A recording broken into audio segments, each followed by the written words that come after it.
everybody, and welcome to World Quality Day special. I've got my pom-poms. I hope that you guys are watching on YouTube, because this is a super fun episode on a very special day, which is the 9th of November, World Quality Day. And I've got a world-class VP of Quality Assurance on the episode today. A very big warm welcome to you, Virginie Schwartz, VP of Quality Assurance at Mölnlycke. Thank you, Elena. So I'm super excited to have you on the show today, Virginie, to talk about quality and what it means, because it's something that today we're celebrating, hence why I've got the pom-poms. But can you maybe start by just giving a brief introduction as to who you are and what you do? Yeah, so I'm, as you said it already, I'm the VP for Quality Assurance at Mölnlycke. I've been in the industry for somehow 20 years, I would say, meanwhile. Always in quality, so very passionate about quality, as you said.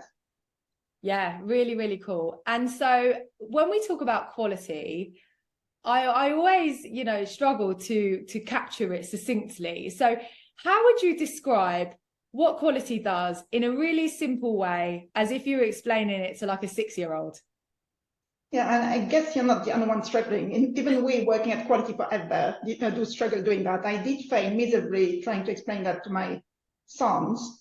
I think they still don't get it. So you can take it the way that quality is what you need to place a safe product on market. You will see quality support all along the life cycle of the product, from design to manufacturing to even putting the product on market and solving issues once the products are on the market. So I did have the conversation recently with our young graduates. So we do have a program where we take people off university, take them through all of the jobs we have typically in quality, regulatory, clinicals, just for them to see that from inside and get a flavor for that. And I asked them, and they told me a little bit the same. It's about how to make sure we have the right quality of products outside. And they had a very cute way of placing themselves in the shoes of the 6 years old. So they say, well, think of a Band-Aid. You've hurt yourself. So quality are the ones making sure that the Band-Aid doesn't hurt, but that your wound still get fixed. And if you take it bigger, quality are the ones making sure that the doctors have the right product to save life of patients. Yeah, so it has that direct impact on patients, right? It's such a broad reaching role.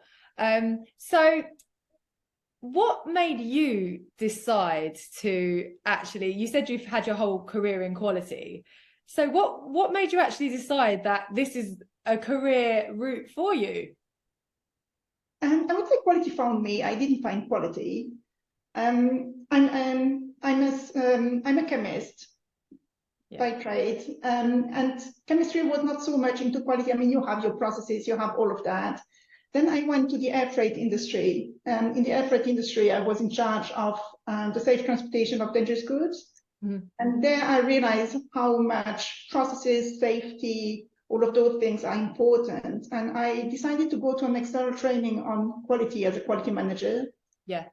And shortly after that training, I switched to the medical device industry. And that was the whoa. That's such a bandwidth of professions, of jobs you have there. And that's such an impact you can do. You can have the products and the patients. In medical devices, you find products which really talk to you, where you can really identify with. And that's where I started growing my career in quality. And I would say the more you advance in your career, the more influence you can have on products and patients. And that's great. So something that I know you're quite passionate about is this idea of like partnership when it comes to quality. And depending on who you talk to, sometimes quality doesn't always have the best reputation inside of a company because they can be seen as a little bit the police. I forgot what they're called, but in the police, sometimes you have these like internal affairs, and they're the ones that are going around, investigating all the police officers. And sometimes, depending on who you talk to, sometimes there's a feeling in companies that quality are those people, but I know that you have a completely different perspective as to how important and how quality can be that partner to the business. So talk to me a little bit about that. Yeah, I would say one of the things I'm extremely passionate about is that quality is not a department. Quality is a mindset. Yeah. So I really see quality as a culture within the company. And that's what you seem to be calling a partnership. I call it culture. So it's really, I mean, as a company, if you choose to go just for compliance, of course, that's okay. You will get your product on the market, but you're just missing so much opportunities. That's miserable. So you shouldn't do that as a company. As a good managed company, you should look for continuous improvement. You should look for taking the benefits of all of the people you have in your team and in your company. And that's really what you have as a true partnership. Mm-hmm. So having a good company culture, a good quality partnership, you can get the best out of the people and out of the products. How do you actually build that quality culture though? Because like, how do you go about making people maybe who don't work in quality understand that quality is not just my responsibility as the VP of the department, but it's actually everybody's? How do you win those hearts and minds? I mean, you can do that. I would say you do that as the company culture. So really growing the culture of why we do things, what we stand for. So what is important to us as a company, what is important to us as people. And then you have, honestly, the business impact, because we are all business people. I mean, we need to get our paycheck in the end of the day. So, and it really does make a difference to do it right the first time. You can save a lot of costs. You can save a lot of effort. You can save a lot of frustration, and then less turnaround in your people if you have less frustration. So it's a lot of benefits you can have into doing that the right way. So it's about actually making the conversation broader and sort of helping other departments understand like the impact on them of how good it is to have like a strong quality culture is not just great for the quality department, but it's great for the sales and marketing department or for like the strategy department. So really making it relevant for them. Yeah, you have all aspects for that. It's really important for all of us to do it the right way, right? And it's really showing the benefits of what a good quality culture can bring to the company. Yes. Mm-hmm, mm-hmm.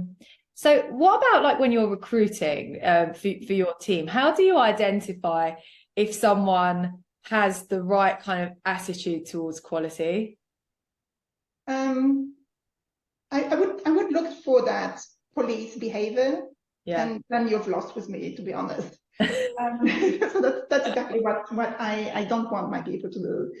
So we are definitely not the policemen. We have to be, I mean, as quality people, we are very rarely extroverts. We are not extrovert quality people. We are rather introverts. We cannot change our behaviors, but you can still have the right mindset.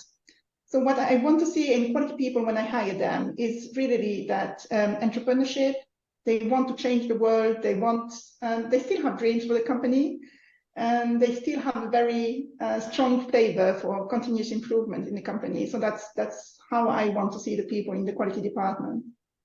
I like that idea of entrepreneurship. There's this idea of like intrapreneurship, which is this, you're being like an entrepreneur, but inside of a company, and still being able to be forward thinking and coming up with ideas and solutions.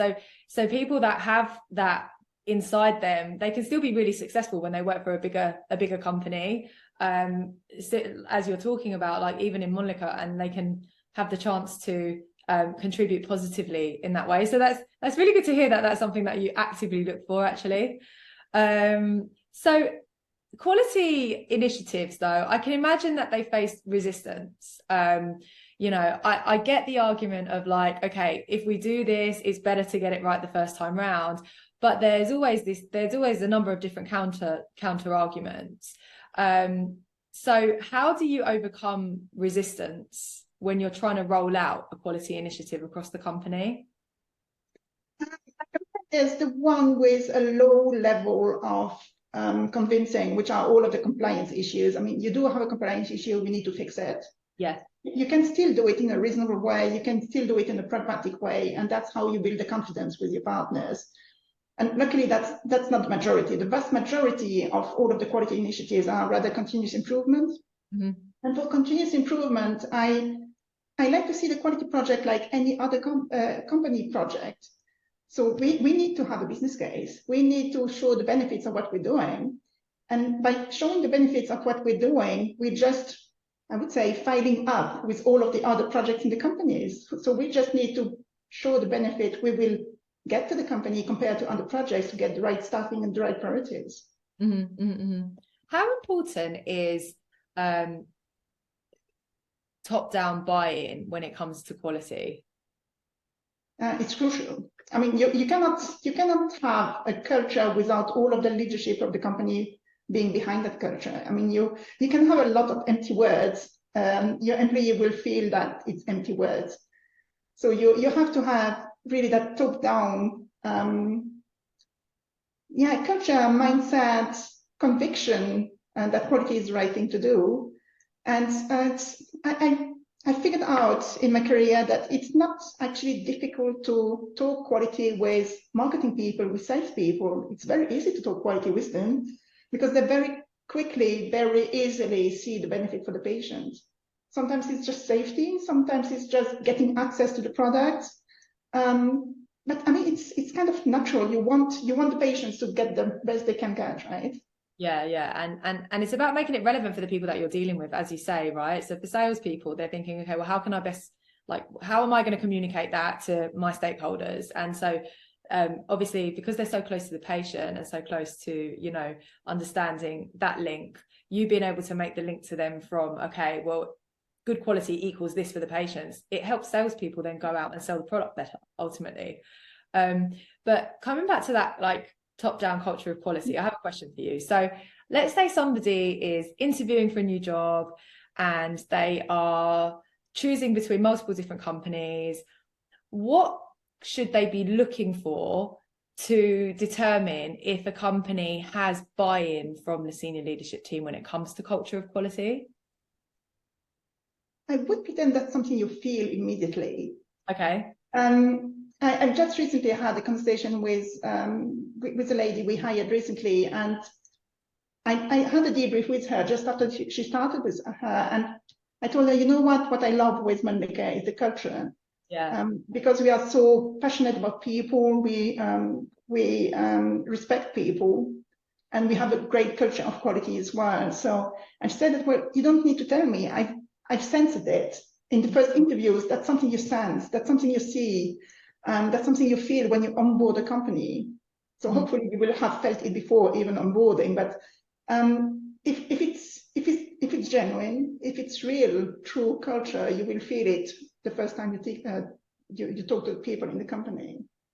What about red flags though? So as you say, some companies, they can profess, okay, we have a culture of quality. I mean, I speak to loads of people that tell me they went into a company thinking that it was going to be one way and it actually turns out a little bit differently. So are there red flags then, to pay attention to, even if, maybe the words are said and you sort of feel it, but what are the red flags that would indicate that this isn't necessarily a company that has a strong culture of quality?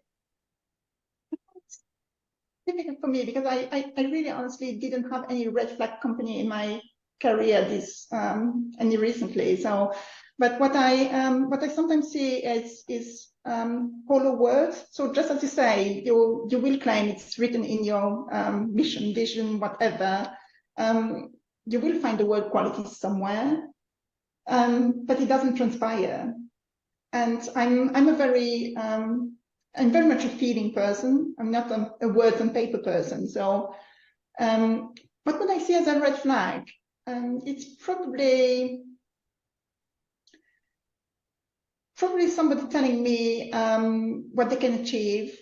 They have quick to market. They have unbeatable products, and you will never get a sense of they care about the patient. They care about the safety. So that's really words you should feel and see in the message when you approach those people, when you talk to those people.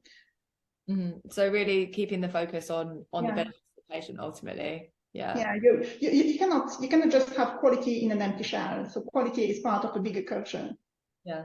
What about if you're trying to roll out a quality initiative, and let's say you have buy-in, but from other areas of the business, but how do you overcome resistance within your own team when it comes to rolling out quality initiatives? You always have to sell your ideas to people. I mean, you know me since quite some years now, and you know that I tend to be a bit quick to the people in front of me. So I keep on taking myself back and say, okay, let's start small. So my preference is really to start small on a pilot project, to show the benefit on the pilot, and then to show the benefit we would have if we would expand. So that's, I seem to become more reasonable over the years. Baby steps definitely works. So where have you seen, I mean, I know that you said that through your career, you know, you've worked for really good companies, and I can attest to that. But where have you seen kind of quality go wrong, or like what are the most common mistakes that you see happening in companies when it comes to quality and the business? I would think some mistakes I've even seen in the companies I've been in. Luckily, more in my early career, is when you don't have that partnership, when you don't have that really close behavior. So you would have, let's say, the management saying, "Oh, the quality department should be in charge of quality, make sure it's right." That doesn't work. That's not the right way to do that. Or even if you have quality people, like a quality engineer, say you have to do it, it's compliant. I mean, you never buy anybody with that. So it's more of this attitude when you can make things fail or go wrong. Yeah. So it's about having the right attitude with the people that you're dealing with. That's really, really interesting. And so in terms of the positives of quality, so looking at kind of your experience, what have been some of like the biggest successes or your biggest sort of celebration points when it comes to showing what quality can really do for a company? I tend to say it's a lot of small successes. Yeah. I'm always happy and I'm always proud when we make things happen in an efficient way. And I would say everybody's happy when they don't hear about quality, right? About the quality department. So everything goes smooth, and that's really what makes you proud. Or when you get into, I would say, more creative way of doing things. One thing, for example, I've never done. I've never taken procedures from one company to the next, because that will fail. So I'm always looking at the company the way it is and embedding the compliance topics into that new company, the new environment, and the new culture of the company. And that's really what makes me proud of. Yeah, quality is one of these departments that's like not the star of the show, but the ones that make it all come together. You know, if you imagine a show or a production, you know, they're not necessarily the singer on the stage with the microphone, but they're the ones making sure that the whole thing is moving well together in the background, and there's no, you know, that everything is working, the microphone is working, the show lights are working, and that it's all coming together. And so it's one of those functions that, as you say, when it's all going really well, you don't see it. And so therefore it becomes also, I think it's important to talk about the successes and to raise the bar and raise the profile of quality in an organization, so that we're not only talking about quality when things are going wrong and they're like, we call them in to fix issues, but actually quality talking about things that are going really well and looking for opportunities to do even better. That's what I see in really forward-thinking organizations. Nevertheless, quality is a cost on the P&L, right? And so there is always this conversation around resources and budget constraints. And so I'm sure with an unlimited budget, you know, you could do so much with quality, but ultimately there's always that tension between resources, constraints, and budgets. How do you navigate that? As I told you before, I like to see quality projects as just normal projects. So you will always see, I usually don't call them cost savings, I call them cost avoidance. The difference between the two of them is saving, I need to give the money back. With cost avoidance, first, I didn't spend the money, and second, I can reuse whatever resources I've saved to do something more relevant. So, and that's how I like to see the quality project. So it's again, it's about partnership, it's about communication. So what can I do for the business? And that's what I need to defend. I really like the cost avoidance angle, You know that I haven't actually, I didn't hear it before, but it makes real sense when you frame it in that slightly different way. Really, really nice hack there. I think people are going to take that away and do some good stuff with it. So big question then, World Quality Day. What are you doing to celebrate it with your team at Mölnlycke? Well, I do spend time with you, right? So that's a nice way of celebrating World Quality Day. I decided for this year that I don't want to have a quality party with the quality team. So that's not something we're doing this year. So what I've been doing, I've been approaching quite some leaders within the company and ask them, what is quality for you? Or how do you sense that we are all quality? So just making them included into the quality family for that World Quality Day. And what we're doing is we are sharing quotes from leaders throughout the companies on our intranet, quotes around quality. So you have all of the functions talking to quality. Really smart, because it brings everybody into the conversation, and to your point, makes World Quality Day not only about the quality department but about the whole company. So really, really good to have this conversation with you, Virginie. Thank you so much for your time. Thank you, and thank you for having me. And I'm gonna shake the pom-poms to celebrate World Quality Day. I wish you guys could see them because they're really fancy, but you can't see them in the camera. There you go. Hooray! Thank you, Virginie. Thank you. Happy World Quality Day, everybody, and see you on another episode of Career Diaries by Elemed sometime soon.